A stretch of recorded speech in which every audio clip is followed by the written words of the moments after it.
Bismillahirrahmanirrahim.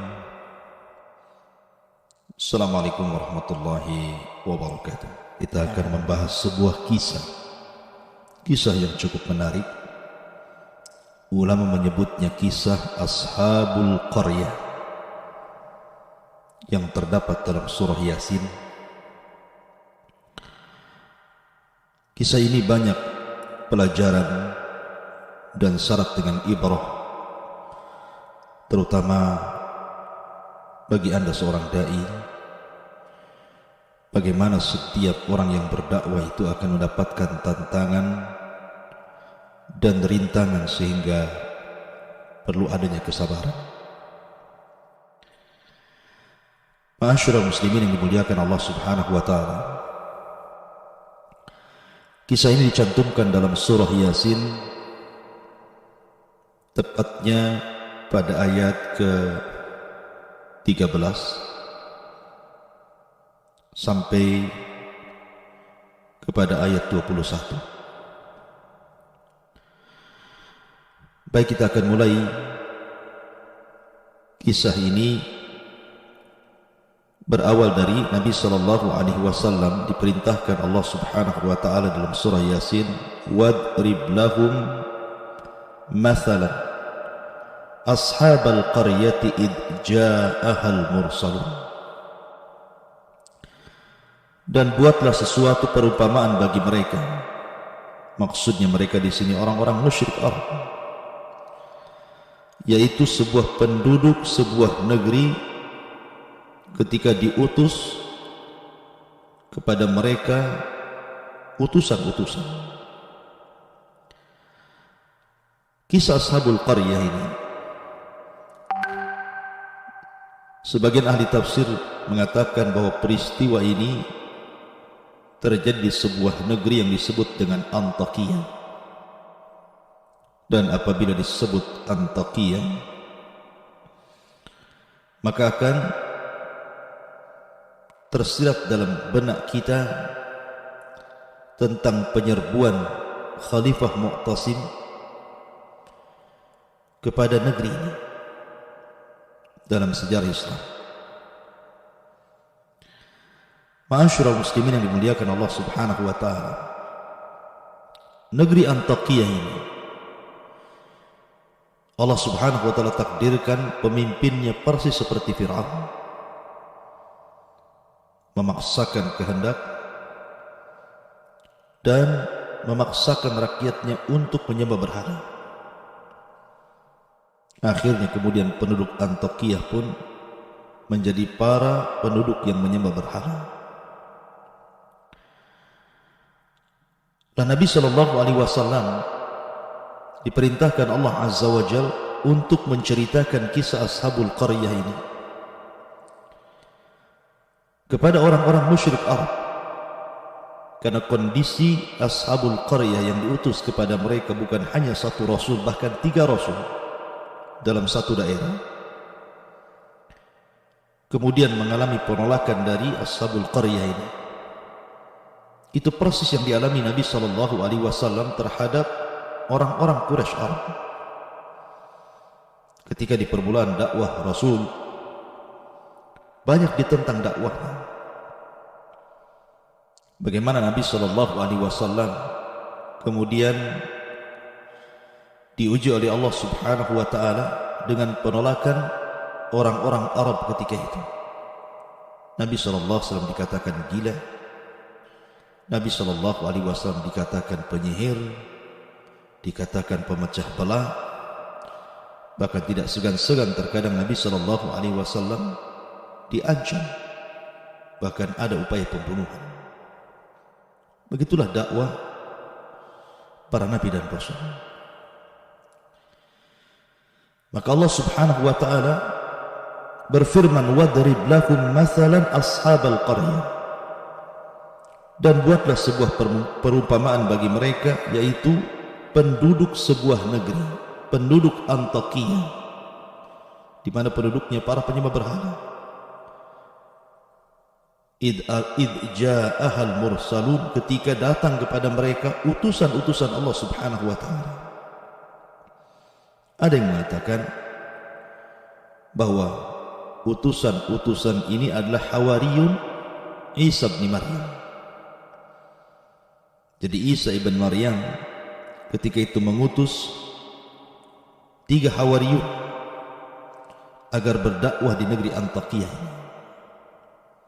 Awalnya Nabi Musa alaihi salatu wassalam hanya mengutus 2 orang yang kemudian diperkuat dengan 3 orang. Dan nama-nama dari 3 utusan ini, sebagian para ulama tafsir ada yang mengatakan namanya adalah disebutkan di dalam kitab Ibnu Katsir Al-Bidayah wa Nihayah, di mana Rasul yang pertama namanya Sam'un, kemudian yang kedua namanya Yuhanna. Ada juga yang mengatakan namanya Sadiq, dan yang kedua namanya Saduq, dan juga yang mengatakan namanya Sam'an, dan yang kedua namanya Yahya. Itulah permulaan Allah Subhanahu wa taala mengutus 2 utusan ini.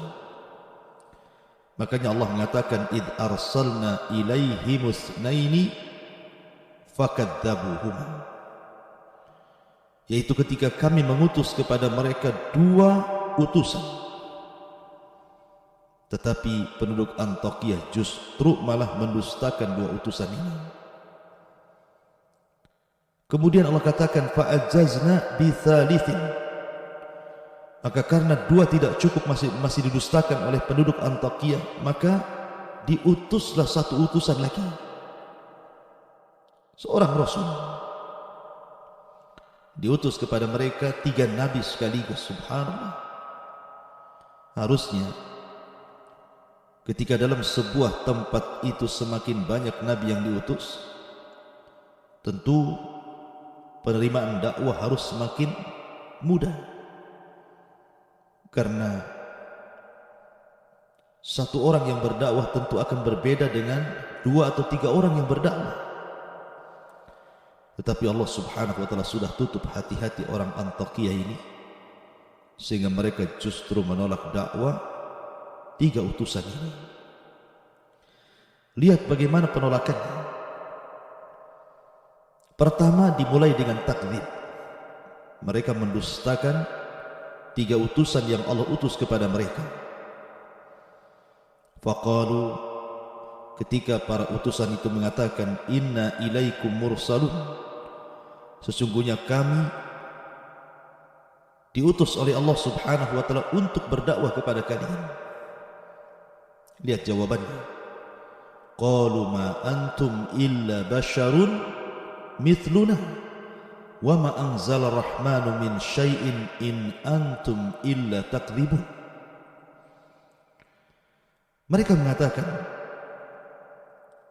penduduk negeri itu mengatakan, kamu ini hanyalah manusia seperti kami, dan Allah yang Maha Pengasih tidak menurunkan sesuatu apapun. Sesungguhnya kalian hanya para pendusta saja. Ini awal penentangan Ashabul Qaryah, menentang para nabi dan rasul yang datang kepada mereka dengan cara taklid, mendustakan mereka. Dan itulah budaya musuh-musuh para nabi dan rasul. Pertama takdzib, mendustakan, persis seperti orang-orang kafir Quraisy. Mereka mendustakan risalah Nabi sallallahu alaihi wasallam, menentangnya, bahkan berusaha untuk memadamkannya. Ma'asyiral muslimin yang dimuliakan Allah Subhanahu wa taala, dan tidak ada siapapun yang mendakwahkan dakwah Rasul hatta sampai hari ini, menyampaikan tauhid, pasti akan ada orang-orang yang mendustakan dakwah tauhid. Karena itu sunnatul dakwah pernah dialami para nabi dan rasul, seperti kisah dalam Ashabul Qaryah diutus kepada sebuah negeri Antakiyah sekaligus 3 nabi, 3 utusan Allah Subhanahu wa taala. Ada yang mengatakan 3 Hawariyun yang diutus Isa bin Maryam. Ma'asyiral muslimin yang dimuliakan Allah Subhanahu wa taala, lihat bagaimana jawaban para rasul. Dengan bijaknya mereka mengatakan, qalu rabbuna ya'lamu inna ilaikum lamursalun wa ma 'alaina illal balagul mubin. Maka para rasul itu menjawab, Tuhan kami mengetahui sesungguhnya kami adalah utusan-utusan Allah kepada kalian, dan kewajiban kami hanyalah menyampaikan perintah Allah dengan jelas. Seolah-olah para rasul mengatakan, kalian mau beriman atau tidak dengan kami, itu urusan kalian. Tetapi kami datang diutus oleh Allah Subhanahu wa taala untuk mendakwahkan kalian. Ma'asyiral muslimin yang dimuliakan Allah Azza wa Jalla, maka mulailah 3 utusan Allah Azza wa Jalla ini menyeru manusia ke dalam tauhid, memberantas kesyirikan, mengatakan kepada mereka bahwa berhala-berhala itu tidak mendatangkan manfaat dan tidak mencegah madarat. Kembali kepada tauhid. Tapi mereka malah mengatakan, kalian ini hanya manusia sama seperti kami. Seolah-olah mereka mengatakan, kalau memang Allah Subhanahu wa taala mau, kenapa Allah tidak mengutus malaikat kepada kami? Kenapa mesti kalian yang diutus? Subhanallah. Padahal Allah Subhanahu wa taala mengatakan, lau ja'alnahu malakan la ja'alnahu rajulan. Sekiranya Allah Subhanahu wa taala mengutus seorang malaikat sekalipun untuk menjadi seorang rasul, tetap malaikat itu tidak mungkin dalam bentuk aslinya. Maka Allah katakan, seandainya kami jadikan rasul itu malaikat, la ja'alnahu rajulan, tentu kami juga akan membentuk dia seorang laki-laki, seorang manusia. Tidak mungkin malaikat dalam bentuk asli berdakwah seperti Jibril yang memiliki 600 sayap, kemudian muncul di tengah-tengah manusia, mendakwai manusia, bukan diterima, malah ketakutan orang. Artinya bahwa ketika Allah Subhanahu wa taala mengutus seorang nabi, seorang rasul dari kalangan manusia itu supaya mudah ditiru. Kalau seandainya rasul kita, nabi kita adalah malaikat, bagaimana cara menirunya? Malaikat itu tidak makan, malaikat itu tidak minum, malaikat tidak menikah, malaikat tidak punya keturunan. Dan banyak sekali perbedaan kita dengan malaikat. Sehingga kalau seandainya rasul kita malaikat, macam mana kita akan meniru cara makannya, cara minumnya, cara nikahnya, cara mendidik anaknya, sementara mereka tidak memiliki itu semua. Makanya Allah Subhanahu wa taala mengutus manusia supaya mudah ditiru. Karena manusia itu nampak bagaimana cara makannya seorang nabi, kita tiru. Bagaimana cara minumnya seorang nabi, bagaimana cara ibadahnya, dan begitu seterusnya. Tetapi yang dikehendaki penduduk Antakya ini hanya sekedar mendustakan Rasul karena sombongnya mereka. Ini penolakan pertama. Penolakan yang kedua, istihza. Mulai mereka kemudian istihza, mengolok-olok 3 utusan ini. Lihat bagaimana Allah menggambarkan mereka memperolok nabi-nabi yang diutus kepada mereka. Qalu inna tatayyarna bikum la illam tantahu lanarjumannakum wa la yamassannakum minna adzabun alim. Qalu inna tatayyarna bikum. Allah Subhanahu wa taala berfirman, sesungguhnya kami bernasib sial karena kalian. Ya. Mulai mengejek. Dulu sebelum datang kalian, kami tenang-tenang saja, kami baik-baik saja. Tapi setelah datang kalian kemari, yang konon kalian mendakwahkan dakwah yang benar kepada kami, kami jadi sial. Ini istihza, mengolok-olok nabi yang diutus kepada mereka, seolah-olah kesialan itu datang dari para nabi, padahal kesialan itu datang dari diri-diri masing-masing. Kemudian yang ketiga, mulailah dari takdzib, mendustakan. Kemudian mengolok-olok, sekarang tahdid, mulai mengancam. Apa ancamannya? La illam tantahu lanarjumannakum wa la yamassannakum minna adzabun alim. Sungguh jika kalian tidak berhenti berdakwah, menyeru kami, niscaya kami akan rajam kamu, dan kami pasti akan merasakan siksa yang sangat pedih dari kami. Mulai diancam. Begitulah tabiat musuh-musuh para nabi dan rasul, musuh-musuh kebatilan, musuh-musuh ketika mereka menentang dakwah yang benar. Maka motifnya kurang lebih dengan apa yang terjadi kepada kisah Ashabul Qaryah ini. Berawal mendustakan, yang kedua istihza, mengolok-olok, yang ketiga mengancam. Dan itu pula yang dilakukan orang-orang Quraisy kepada Nabi SAW. Pertama mendustakan. Apa tidak ada orang lain kecuali engkau, wahai Muhammad? Yang kedua mengolok-olok dengan dikatakan gila, tukang sihir, pemecah belah, tukang tenun, dan begitu seterusnya. Akhirnya tahdid, mengancam untuk membunuh Nabi SAW, dan itu menjadi sebuah kenyataan. Ketika hijrah, Rasul hampir mengalami pembunuhan, kalau bukan karena Allah Subhanahu wa taala menyelamatkannya. Ma'asyiral muslimin yang dimuliakan Allah Azza wa Jalla, maka Allah katakan, qalu ta'irukum ma'akum a in dzukirtum bal antum qaumun musrifun. Utusan-utusan itu berkata, kemalangan itu atau kesialan itu datang dari kalian sendiri. Apakah karena kamu diberi peringatan sebelumnya kamu adalah kaum yang melampaui batas? Tidak ada urusan kesialan dengan kedatangan kami, dengan kesialan kalian. Ma'asyiral muslimin yang dimuliakan Allah Subhanahu wa taala. Maka Allah Subhanahu wa taala katakan, wa jaa'a min aqsal madinati rajulun yas'a qala ya qaumi ittabi'ul mursalin. Ketika permusuhan para nabi dan rasul dengan kaum Antiokhia ini semakin sengit, dan negeri Antiokhia semakin mendustakan dakwah para utusan, terdengarlah ke sebuah tempat oleh seorang laki-laki, seorang ahli ibadah, seorang yang saleh, namanya Habibun Najjar, mendengar bahwa negeri tersebut menolak utusan. Maka Habibun Najjar, seorang laki-laki yang sedang sakit judan ketika itu, tapi dia ahli ibadah, dia orang saleh, maka dia ingin memperingatkan penduduk Antiokhia ini agar menerima dakwah para nabi dan rasul itu.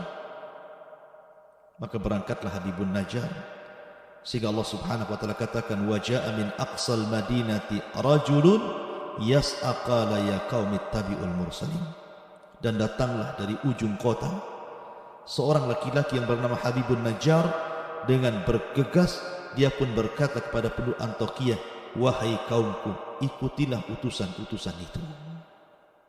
Ikutilah utusan-utusan itu. Ittabi'u ma la yas'alukum ajra wa hum muhtadun. Ikutilah orang-orang yang tidak meminta imbalan kepadamu, dan mereka adalah orang-orang yang mendapatkan petunjuk. Wa ma liya la a'budu alladhi fatarani wa ilaihi turja'un.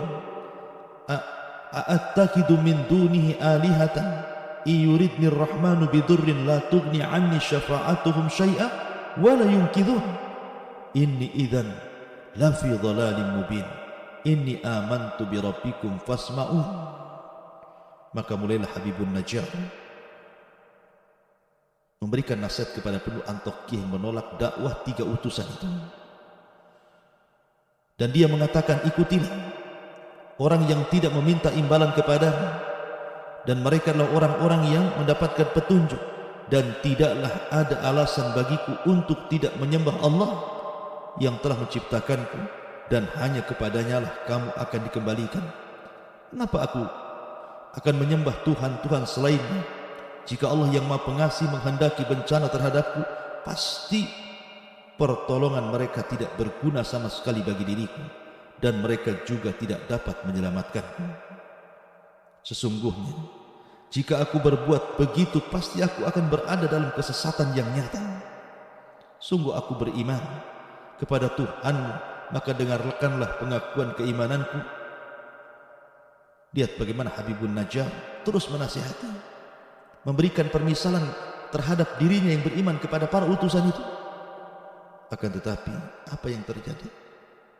Ketika Habibun Najjar ini berusaha mengingatkan jangan tolak ajaran 3 utusan itu, justru akhirnya kemudian dia pun ditangkap.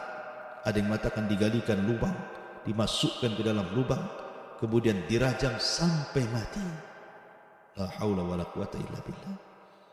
Akhirnya orang soleh ini pun meninggal dunia, dan dia hanya mengingatkan kaum Antakiyah untuk menerima dakwah 3 utusan itu. Tapi apa yang terjadi? Justru penduduk Antakiyah malah membunuhnya. Dan ini awal daripada bencana, membunuh orang saleh, membunuh ahli ibadah. Ketika Habibun Najjar ini kemudian dipukuli, dilempar dengan batu, dirajam, kemudian dikubur separuh badannya dan dilempari dengan batu, sampai akhirnya Allah takdirkan dia pun meninggal. Ruhnya Allah masukkan ke dalam surga. Ruh Habibun Najjar ini sempat Allah masukkan ke dalam surga. Kemudian melihat-lihat keindahan surga, melihat-lihat pohon-pohon surga, istana-istana surga, taman-taman surga, dan semua nikmat yang ada di surga.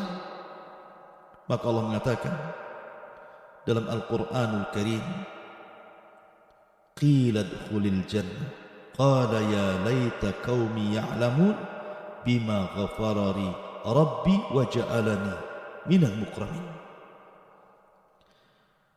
Maka ketika dikatakan kepada Habibun Najjar, masuklah kau ke surga, maka dia pun ke surga.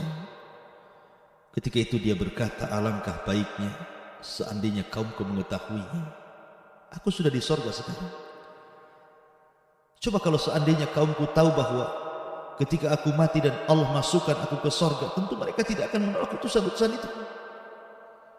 Tapi mereka justru menentang nabi-nabinya. Maka Habibun Najjar kemudian mengatakan, alangkah baiknya sekiranya kaumku mengetahuinya, apa yang menyebabkan Tuhanku memberikan ampunan kepadaku dan menjadikan aku termasuk orang-orang yang telah dimuliakan. Subhanallah. Ma'asyiral muslimin, para pemirsa dan pendengar Kiswah TV yang dimuliakan Allah Subhanahu wa taala. Ketika penentangan kaum Antakiyah kepada 3 utusan ini semakin menguat, terlebih ketika kemudian mereka sudah membunuh orang saleh yang mengingatkan mereka agar jangan menolak 3 utusan itu, dan itu awal bencana bagi mereka, maka Allah Subhanahu wa taala murka kepada mereka. Allah katakan, wa ma anzalna ala qaumihi min ba'dihi min jundim minas sama wa ma kunna munzalin. Kemudian setelah dia meninggalkan kami, dan setelah dia meninggal, maksudnya Habibun Najjar meninggal, kami tidak menurunkan satu pasukan pun dari langit kepada kaumnya, dan kami tidak perlu menurunkannya. Biasanya Allah Subhanahu wa ta'ala kalau mengadab terkadang menurunkan nampak adabnya, seperti Ashabul Fil diadab oleh Allah Subhanahu wa ta'ala dengan rombongan ababil, dan begitu seterusnya. Tapi Allah Subhanahu wa ta'ala tidak menurunkan tentara-tentaranya, cukup 1 malaikat saja Allah turunkan kepada mereka, Jibril alaihi salatu wassalam. Tiba-tiba Jibril ini berteriak satu teriakan, in kanat illa sayhatan wahidatan fa idahum khamidun. Tidaklah Jibril itu kecuali hanya teriak satu teriakan saja, satu teriakan saja, tidak lebih. Tapi apa yang terjadi? Yang terjadi, Allah mengatakan fa idahum khamidun, tiba-tiba mereka semua berkelimpangan mati, tidak bernyawa, tidak ada satupun yang selamat dari negeri Antakya itu. Lihat bagaimana akhir daripada para penentang para nabi dan rasul. Allah azab mereka. Ma'asyiral muslimin yang dimuliakan Allah Subhanahu wa taala. Maka dari sini hendaklah dijadikan pelajaran bagi kita untuk tidak menentang ajaran nabi-nabi kita, untuk tidak menolak ajaran nabi kita Muhammad sallallahu alaihi wasallam. Karena Allah Subhanahu wa taala berfirman, "Falyahdharil ladzina yukhalifuna an amrih an tusibahum fitnah wa yusibahum adzabun alim." Hendaklah takut orang-orang yang menyelisih perintah Rasulnya akan ditimpakan kepada mereka fitnah, atau boleh jadi akan ditimpakan kepada mereka adab yang sangat pedih. Begitulah nasib ashabul qaryah yang menolak 3 utusan, yang harusnya dengan banyaknya utusan mereka dimudahkan untuk menerima dakwah, tapi justru sebaliknya mereka malah menentang, menolak, sehingga Allah Subhanahu wa taala turunkan azab kepada mereka. Wallahu a'lam. Ini di antara kisah ashabul qaryah yang terdapat dalam surah Yasin.